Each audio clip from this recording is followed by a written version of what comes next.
Bank খাত পুনর্গঠনে ৩টি আলাদা টাস্কফোর্স গঠনের চিন্তার কথা জানিয়েছেন বাংলাদেশ ব্যাংকের গভর্নর। একই সাথে মূল্যস্ফীতি সহনীয় না হওয়া পর্যন্ত নীতি সুদহার বাড়ানোর সিদ্ধান্ত জানানো হয়েছে।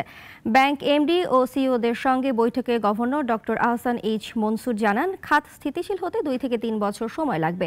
এ সময় তারল্য সংকটে থাকা এক ব্যাংক আরেক ব্যাংকের সহায়তার নীতিগত সিদ্ধান্ত হয়। এটি তার প্রথম ব্যাংকার্স বৈঠক। প্রায় 2.5 ঘণ্টা সভাটি অনুষ্ঠিত হয়।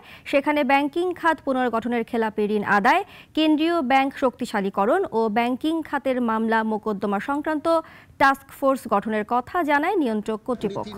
টাস্ক ফোর্সের কথা আমাদেরকে বলি একটা হচ্ছে যে এনপিএল ম্যানেজমেন্ট নিয়ে, একটা হচ্ছে বাংলাদেশ ব্যাংকের স্ট্রেংথেনিং একটা প্রজেক্ট, আর লাস্টটা ছিল লিগ্যাল ফ্রেমওয়ার্কটাকে আরেকটু ইমপ্রুভ করা। মনিটারি ম্যানেজমেন্টটা ঠিক রেখে আমাদের ম্যাক্রো অবজেক্টিভকে সঠিক পথে, যেটা আমরা চাচ্ছি, ইনফ্লেশনকে আমরা নামিয়ে আনবো, এক্সচেঞ্জ রেটকে আমরা এই 120-এই রাখবো আপাতত এটা পার্মানেন্ট কিছু না, এটা স্টেবল হিসেবে আমরা রাখবো, নট ফিক্সড।